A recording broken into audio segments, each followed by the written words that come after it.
we are very honored to invite our COE Thailand International Head Judge Ecuador to our coffee show. It's very honor for me to invite you to come to my show. And can you say hello to our listener? Yes, Jack. Thank you very much for the invitation. I am honored to be here in this podcast and to welcome your audience. And it's I'm sure it's going to be interesting to showcase what we experienced in the recent Cup of Excellence in Thailand. I'm very excited to be with you here in this podcast. So welcome. We have a very good time in Thailand for 4 weeks, and in my experience, I feel I learned so much from you, and you are so knowledge, and you have a lot of very detail about the process, about the variety. Oh, thank you. I'm happy to hear that, Jack.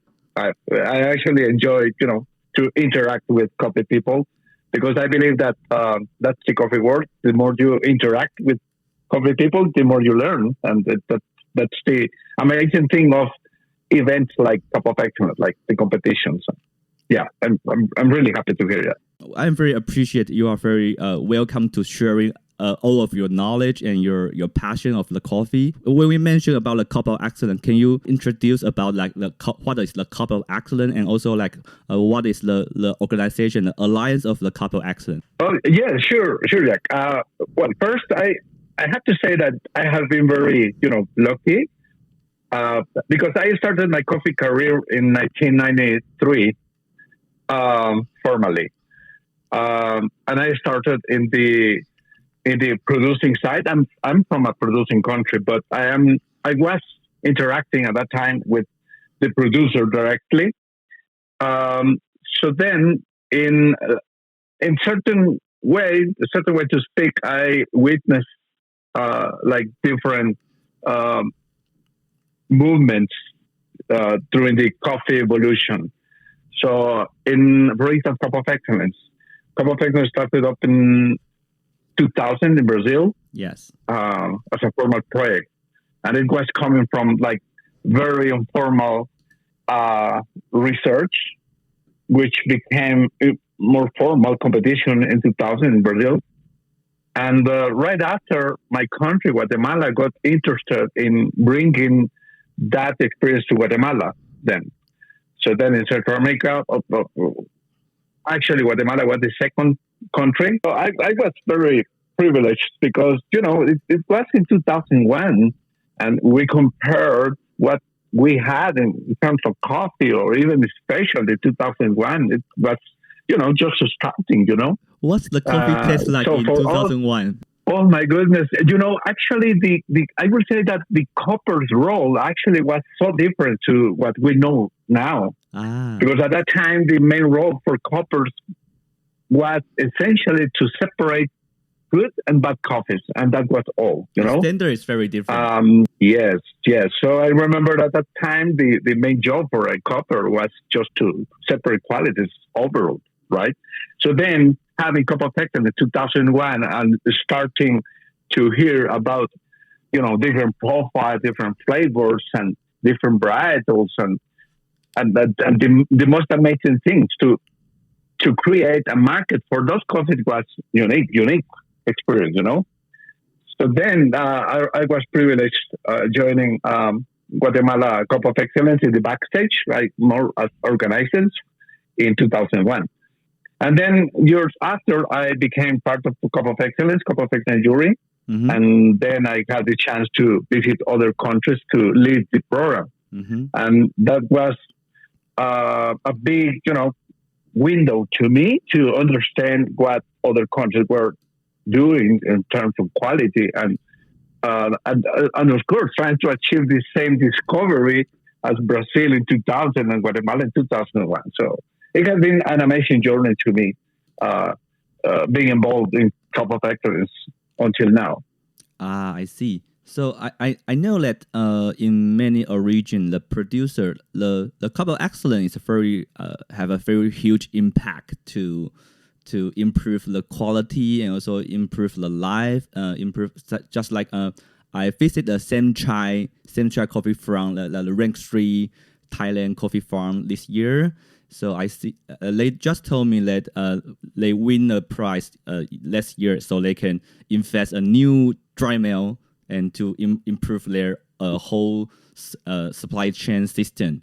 So I think it's a very big impact for many producer country, many producer area. Yes, absolutely. You're right.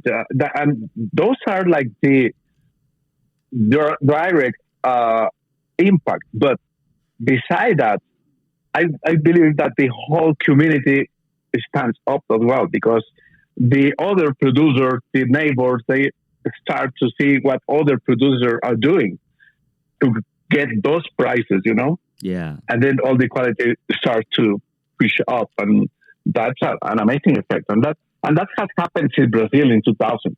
In 2001 in Guatemala, that happened as well, because although we had like just the winner, but all the regions in general got benefited, because producers started to look their ways to participate in Cup of Excellence and also be winners and awarded because their quality, Yeah. And I am very curious because I think it's a very difficult job to work with the global people with a lot of different kind of culture, politics, and people. It's very different. So I'm curious about that. What's the most difficult part to run the competition in each country that is so different culture? Like it's very different from the Asia culture and like the Africa culture and South American culture. It's so different. So how can the Alliance of Cup of Excellence can handle with such a very different kind of politics situation like that? That's a very interesting question, because it could, it seems like we are dealing like different cultures, different ways even to produce coffee,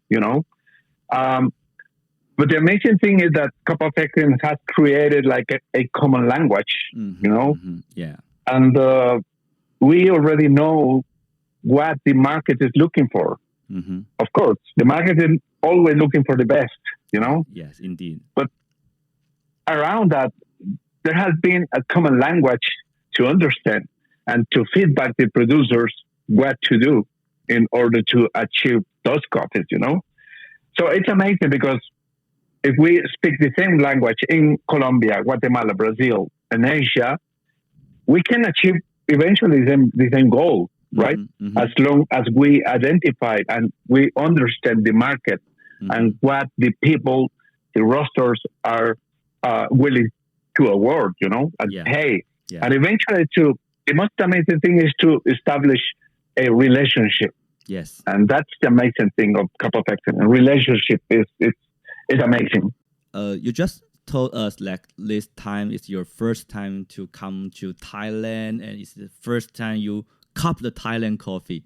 Yeah, it's the same situation with like for me. Yeah. So what's your expectation about the Thailand coffee before you arrive the Thailand?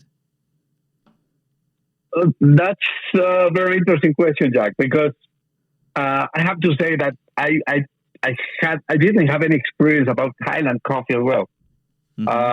Actually, I was trying to remember, but I think I haven't tried any Thai coffees before. So then, I think I had more excitement than expectation, because putting everything in perspective. For instance, Ethiopia, we already know, like we have already like expectation, right, about Ethiopian coffees or Kenya or eventually Colombian coffees, but for Thai coffees, I didn't know anything at all, Yeah. So then I had more excitement than expectations, but I have to say that I didn't have that high expectation that I met when I got all these Thai coffees. Because before going to Thailand, I saw the last Cup of Excellence results, And the first thing that I noticed is that there were a lot of Catimors in the competition, indeed. Yeah, indeed. Yes, that was last year, right? and even this year. But if we hear the Catimor's fame in our countries is not that high. So I was curious about copying those Catimors because for some reason those were awarded in the last 3 years, you know? Mm-hmm. So then I was excited about it. Mm-hmm. And I have to say that Thai coffees really surprised me in terms of quality. Yeah, if I would have an expectation, that wasn't that high as the coffee that we tried in Cup of Excellence. But that was an amazing experience. So like Thai coffee is very surprised you when you first test. So that will make me to ask another question, like because you are very you have many experience in copying and you are very senior copper. So because I know that many new copper when they are copying like the very rare origin or the origin they didn't cop, they are very hard to score the coffee. How to cop the new coffee for them when they are copying the new on the table.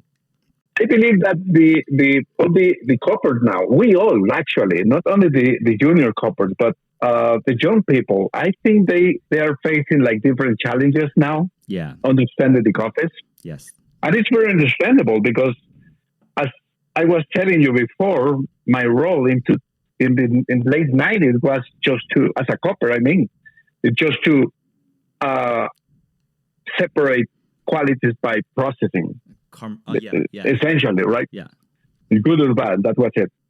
But now it's more complex because now we as copper need to understand the coffee and what could be causing those profiles. Yeah, we deal about a lot of different styles. Exactly. And our main challenge is, I'm not sure if it is challenge or duty eventually, but as long as we understand the coffee, we need to feedback both ways to the buyer, but also to the producers. Yes. In order to make the right decisions, Yes. So then I believe that the copper now, we all need to be more open and to understand the market and producer better in order to link them and make better decisions in the processing, in the varietals, and whatever variable can influence the final cup profile. Yeah. And that's eventually we can become ambassadors for our coffees. If we work in the producing country, if we work in a company, we all need to communicate those coffees in a good way. We know that Cup of Excellence that we seek and we search about the best coffee from the origin from the country. So because you have a lot of experience in the Central America and also like South America to become the head judge or become the jury, international journal in different kinds of COE competition. So can you compare it to other origin like you involved with, like in Guatemala, in Colombia? What stand out about the Thai coffees? What make the Thai coffee special and unique from others country or others origin? Well, I'm surprised, as I told you before, because in terms of specialty, Thai is like very new in coffee. Yes, every time I tell my colleagues that I went to Thailand and coffee beautiful coffees, they are surprised, and some of them say, "Really? Does Thai really produce coffee?" Well, yeah, absolutely. Yeah. Yeah. Because many people believe that Thai is more in the consumer side. But so what I'm trying to say is that I was surprised, and what I really liked about Thai coffee is how fast the coffee business is moving, how fast the coffee culture is moving. And that can be reflected in the numbers. For instance, Cup of Excellence is a good indicator, because if we see what we had last year in Cup of Excellence, now in 2025, I think we have a wider spectrum in terms of quality and varietals and profiles. What I really liked about Thai coffee was the complexity, of course. And I could point at some specific characteristics that I like. For the first time, understood the Java coffees, for instance. I copied the last year winner, the Java, and to me, I haven't tried a coffee like that before, and especially for Java. Ah. And this year the same thing. I tried some coffees and I challenged myself to understand those coffees, Java particularly. And I would say that I got it because I got some like floral, but more like chamomile and honey, what really like a lot. And tracing back my scores after the quantity coffees, those were Java. And I'm happy because I finally could say that I understand Java better. Ah. That's one profile. Other profile that I really enjoyed were like spiciness and sweetness, like sweet spicy in some coffees. I really enjoyed a lot. And maybe processing. I was very surprised about processing for naturals and fermentation because they were very clean. Nothing overwhelming like happen in other countries. So crystal.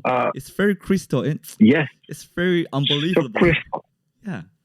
Yes, so crystal. So I believe that the main strength for Thai is processing. And I think they have done a very good job. The producers are doing a good job and really enhancing the characteristics for Thai coffees. Yeah, but I'm surprised. I saw like a very big kind of potential and a movement in the Thai coffee culture. And I think the total market in Thai is very support the produce in Thai coffee. And because many times I went back from the competition, we go back to the downtown and I keep drink coffee with my wife to many cafe. And I saw that all of the cafe they sells the Thai coffee.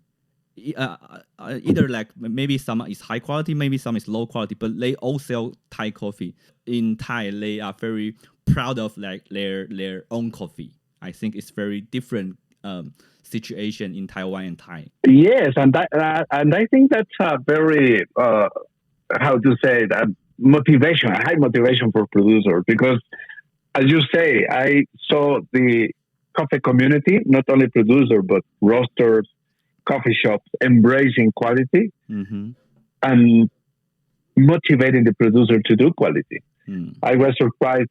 I didn't have enough time, but I visited a couple of coffees and a couple of coffee shops, and I found a beautiful cup of coffees competing with beautiful Thai coffees, and showing a nice experience of high-end coffees, and that's amazing. Like the same, I was a little bit jealous about them. Yeah. Because in my country, we have, of course, we have coffee shops, and they are doing a very good job. But it's very difficult to find cup of excellence coffees. I see. And I was surprised because one of them have a very famous farm in Guatemala, El Socorro, and they shared some with me, and the coffee was amazing. And it's definitely a very nice experience. Yeah, in Thai coffee, there's a lot of Katimor inside the variety when the competition. So I also very focused on the variety because I'm a big fan of variety. I do a lot of research about the variety. So in this year of the competition, geisha is also very like the rank 1 and rank 2. They are geisha in the champion and yes, but we also see a lot of very different variety involved to the top 10, like Gayo, also Katimor, and also like some of the Tipica. Yeah, I think we saw the variety diversity in the competition in like 2025 and also like 24. So, what do you taste in like Thai's Katimor or other varieties character when the 2025 competition? Oh, this is very interesting. I really love to analyze varietals as well. Yeah. Because eventually those varieties can shape the future of the coffee in the country, Yeah. Because that happened with geisha. Yeah. Last year they didn't have any geisha, and now they have 5 geishas. Okay, so then eventually it will shape a little bit how the competition will go in the next edition, in the next Cup of Excellence edition. But I was surprised about Catimore, because um, I believe that Catimore has been like unfairly stigmatized in some countries, like my country, Mm-hmm. and even in Central America, because some of the Catimores doesn't behave very well in terms of adaptability, resistance, and of course quality on cup. But what I have seen lately is producers understanding the varietals in general as a single organisms, Mm-hmm. and that's the case for Catimore, I believe. Catimore is totally different to a geisha, behaves totally different to a bourbon or typica. So then, producers, I believe in Thailand, they have understood the Catimore better, Yeah. and Yeah. a result, Yeah. we see them in competition like Cup of Excellence. Yeah, you, And you share a very, very, very unique philosophy to us. Like that every variety have their particular potential. yes, yes, I was surprised too. And but the same. I think Catimore is better understood now, Mm-hmm. Mm-hmm. and producers are doing certain practices that are in benefiting the quality for Catimores, and that's a good thing. I was surprised too about Catimores. Mm. Not the first time.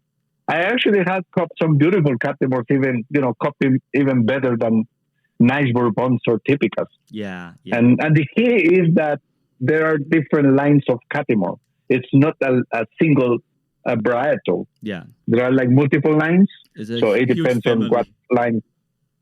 Right. Same as geisha, Yeah. actually. Yeah.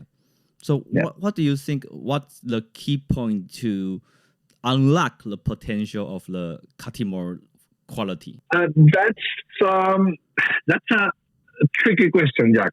Yes. Because I think, for instance, geisha is a beautiful variety, right? And of course, many people, all of us, enjoy a nice cup of Market geisha. is popular in the market. Exactly, it is popular in the market. But honestly, when we go back to the producer, geisha is not easy to produce. Oh. It's hard So to then- take care, right? Yeah, it is hard because first there are different lines of geisha. The productivity is not high, and some geishas even taste as good as others. Yes. So then the key for the producer is to find out what variety behaves well, Mm-hmm. not giving 90 points or very high score, but as long as the variety is resistant, productive, and it gives like a good quality in terms of cup, Mm-hmm. that's amazing, because then that could be like the base for the farm. Yes. Because honestly, not everything can be sold as a geisha, Yes. So in certain way, I think the producer need to understand what they need to have as a base, Mm-hmm. as a business, Mm-hmm.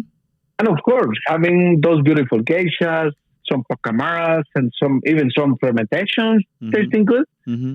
could be like to showcase in the farm, Mm-hmm. right? Mm-hmm. Mm-hmm. Mm-hmm. But I think as you say, unlocking every varietal's potential is the key for producers Yes. to better understand themselves as a producers and how they can do in terms of sustainability, Yes. right? Yes. To be successful in the market. That is like the whole point we thinking about in the Taiwan's coffee growing industry, because I think 90% of Taiwanese coffee growers, they are chasing about the geisha variety, because we have very limited land property, and people only grow a little bit coffee in their farms. They are chasing about the famous, the competition, I can be a champion this year.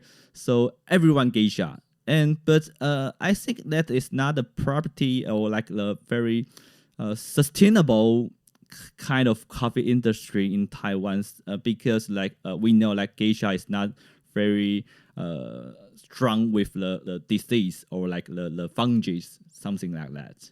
Right, right. I think that's very important. And again, Jack, we as coppers, and we have that amazing privilege of participating in events like this, like Cup of Excellence, because we have the chance then to interact with the market and also with the producers, Yes. and then trying to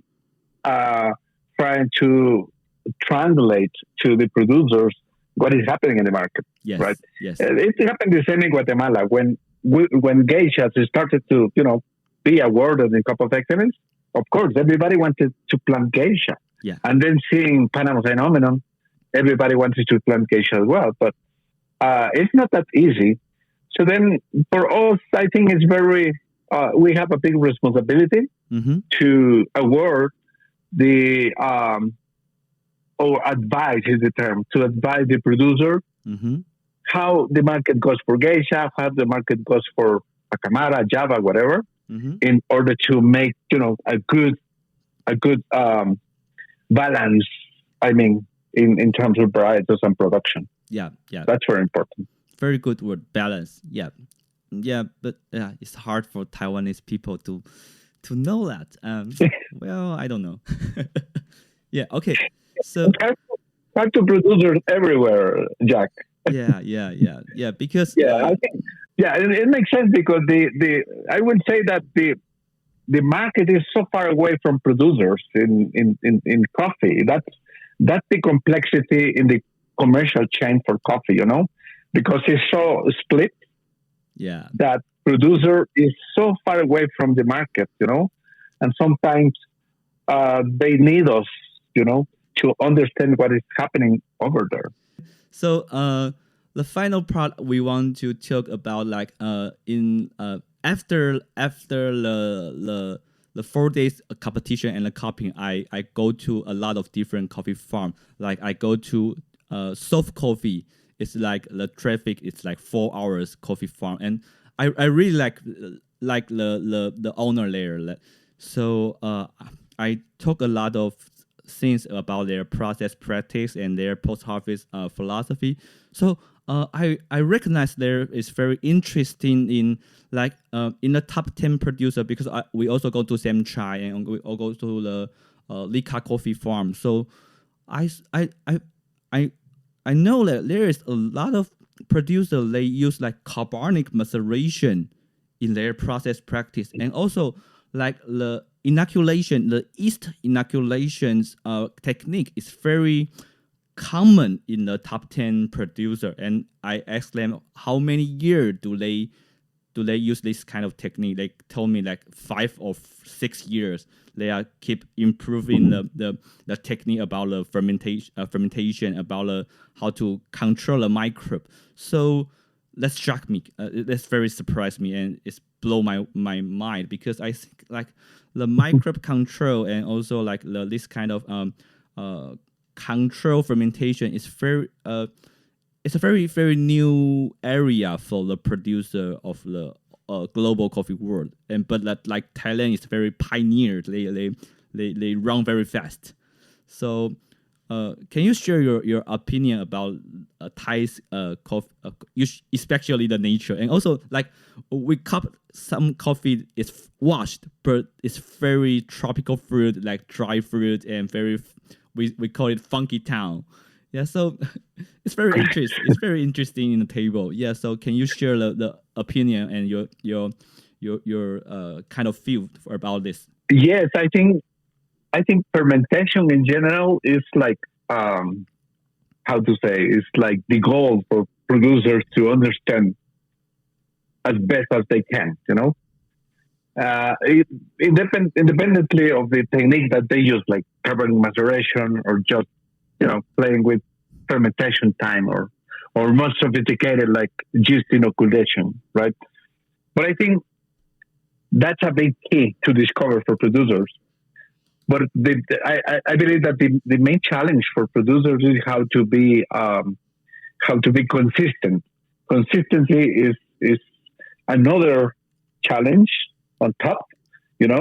Once the best technique is discovered, what is next? How to to keep it, how to be consistent producing the same profile year after year. Repeat. Yeah, That's repeat. the key. Yeah. Repeat, yes, repeat.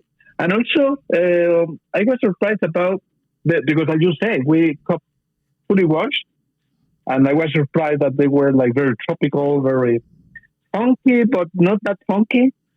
Nice funky, you know. Yes. And with a lot of fruits, still recognizing the fermentation, but without losing the varietal Yes. personality, we can say. Yes. Right. So I was surprised about some Thai coffees as well. And as you say, they have even less year than ourselves in Guatemala playing with fermentation, maybe. Mm-hmm. Mm-hmm. But I think the key is the size of the producer, maybe, because I have seen large producers trying to play with big volumes of coffee with fermentation, and that gets uncontrollable. Mm-hmm. Mm-hmm. And I think Thai coffee, they have that big advantage, same as you guys in Taiwan, Mm-hmm. you know, because I think for this kind of processing, the smaller the better, because then you can actually have more control on that. Yes. And that it doesn't happen in big farms. Mm-hmm. So then I think that's the nice combination for Thai coffees to be successful, playing with fermentation and adopting all these techniques to be successful. And yeah, beautiful coffees. Yeah. You just mentioned about that a lot of coffee, they have like a ferment character, but they also keep the variety character together. Yes, I think it's very hard to balance the two kind of characters. When a coffee they can combine the two, it will be kind of a very excellent coffee indeed. But I think like usually in the market and in like the roaster opinion or like corporate opinion, they usually will think like the bad coffee or the bad material should use the anaerobic or like the yeast to cover the bad quality. So I think yeah. Can you share your opinion about that? Yes, I think that's the key, because actually to play with fermentation with different techniques, the raw material, the cherry, should be even better than doing the traditional fully washed coffees. Yes. You know. Yes. Actually, because playing with fermentation, with yeast inoculation, whatever technique, it really needs a big amount of fuel, and that fuel are sugars. Yes. And sugars are obtained as long the cherry is correct, the varietal is correct, and the sugar concentration is correct. So that demands the producer to really take care about the sugar concentration, you know, and that means a higher quality, right, as a raw material. So, and I agree with you. In Thai coffees, in my experience, our experience in this cup of seconds was exactly that. Those beautiful coffees with nice tropical fruit. I remember one of the guys, they used to use crystal coffees, and I love it. That's a perfect descriptor. Yeah. Because it's still having those fruity flavors, those tropical fruits, it's still you can perceive the varietal characteristic. That's a great job, you know. But yeah, I agree. For producers trying to make, trying to improve the quality by fermentation, that doesn't happen if you don't have a good cherry, a good quality of cherry. Yeah. And that's applied for any product, of course. We cannot have a beautiful wine without good grapes, right? Yeah. The other result of a good wine is a good processing, but also a high quality of grape as well. Exactly. The both is all important. So, yeah. Yes. In the final part, do you have any message or like some recommendation for because you know like Asian is a very new coffee origin, like China, like Taiwan, Thailand. It's very new, a very young coffee origin country in the world. So, what is your recommendation for this growing coffee origin, such as you are a coffee expert from the Central America coffee origin. Yeah, sure, Jack. Well, Jack, my main recommendation is still, valid until now, since I started my coffee career for producer, is cup their coffees, taste your coffees, enjoy your coffee, because there is no way to understand what producers are actually producing, And I tell that because as overall, I still see in producing countries having producers without knowing how their coffee tastes like. Yeah. And to me, that's the primary recommendation. Okay. And then moving forward, right? I think the producers now have more challenges. The market is very competitive. Yeah. And producers, they need to find the ways to showcase and improve the quality. Yeah. So as long as they understand, as long as they discover their own path to improve the quality or to have more diversity in terms of profiles, they need to taste, they need to cup, they need to make sure that they really understand what they are producing. Because as long as they understand their coffee, as long as they really understand the taste, they are then ready to offer the coffee to the customer. Yeah. And I think that's key. Oh, very, very thank you for your time, Eduardo. Very thank you for coming to my coffee pocket. Thank you. And we will see you again. Yeah, thank you very much. Thank you very much. My pleasure. Thank you very much, Jack. Okay. See you. Bye-bye. See you. Bye-bye.